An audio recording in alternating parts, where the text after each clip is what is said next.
Picture this. You're walking through the streets of a European city on a hot summer day. All around you, people are dancing. But this isn't a festival. There's no joy in their eyes, no celebration in their movements. They are dancing for their lives, their bodies twisting and jerking against their will. They can't stop. For days, for weeks, they dance until they collapse, and for some, until they die. This isn't a scene from a horror movie. This is the true, bizarre story of the dancing plague of 1518. Our story begins in July of that year, in the city of Strasbourg, then part of the Holy Roman Empire. Life here was far from easy. The people were gripped by famine, ravaged by disease, and haunted by superstition. It was a world of hardship and fear, where survival was a daily struggle. Into this tense atmosphere, a woman named Frau Troffea stepped out of her house and into the street. And she began to dance. At first, her neighbors probably thought it was odd, maybe even funny. A woman dancing alone in the middle of the day, with no music, no reason. But as the hours turned into a full day, and then another, the laughter stopped. Frau Troffea couldn't stop dancing. Her body was a prisoner to a rhythm only she could feel.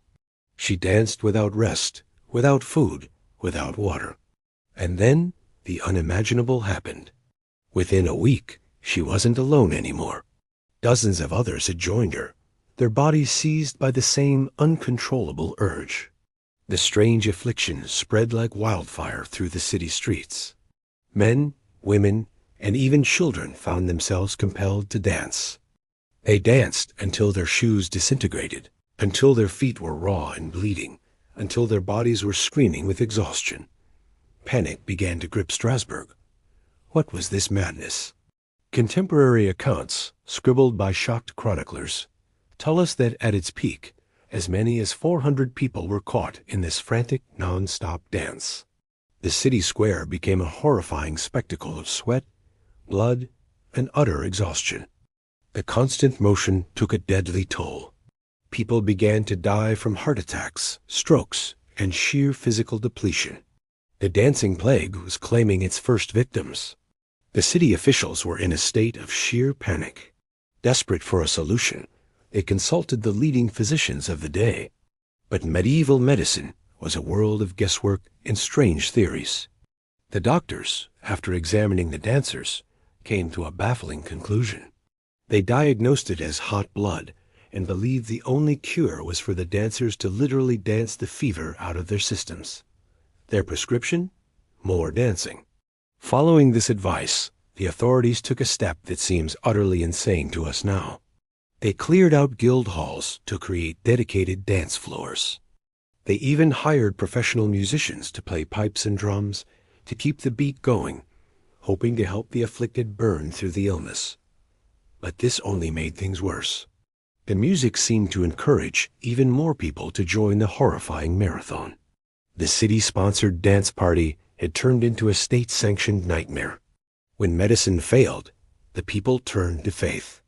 Priests and clergymen declared the plague a divine punishment, a curse sent by an angry god or the work of a saint, Saint Vitus, who was known to inflict curses of compulsive dancing. They organized solemn processions, led the dancers to shrines, and performed exorcisms to cast out the supposed demons possessing them. But the prayers went unanswered. The rituals failed. The dancing just wouldn't stop. So, what on earth was actually happening? Even today, 500 years later, we don't have a definitive answer, but there are some compelling theories. One of the most popular scientific explanations is ergotism. This is a type of poisoning caused by a fungus, ergot, which can grow on damp rye, a staple food at the time. Ergot contains chemicals that can cause severe muscle spasms, convulsions, and vivid hallucinations. It's possible the people of Strasbourg had been eating contaminated bread, triggering the physical symptoms. Another leading theory points to something called mass psychogenic illness, or mass hysteria. Imagine the immense psychological pressure on the people of Strasbourg. They were starving, sick, and living in constant fear and religious fervor.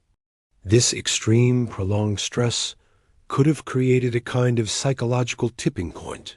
Frau Troffea's initial unexplained dancing might have acted as a trigger, sparking a chain reaction in a community already on the edge. It was a perfect storm of social, psychological, and environmental factors. Whatever the cause, the eyewitness accounts paint a truly terrifying picture of the human suffering involved. Chroniclers of the time wrote of people pleading for help, their faces etched with pain and terror, even as their legs continued to move. They described dancers collapsing from exhaustion, their bodies broken by the relentless movement. They wrote of family members watching in horror as their loved ones danced themselves to death. One account bleakly states they danced to their death, leaving a city traumatized and filled with sorrow. This wasn't just a bizarre historical footnote. It was a deeply personal tragedy for hundreds of families.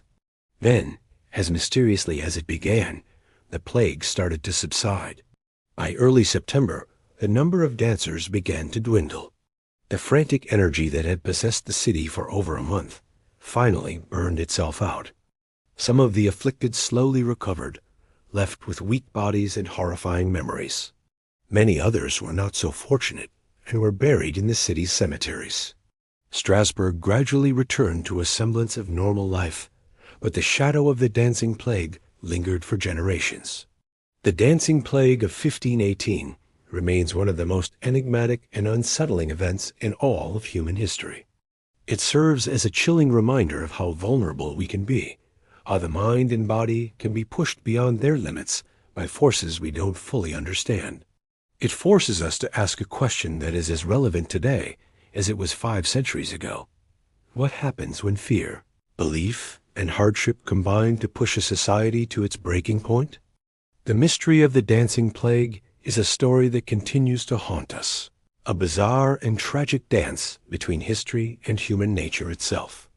Thanks for watching. If you found this story as fascinating as I did, be sure to like this video and subscribe for more deep dives into the strangest corners of history. See you next time.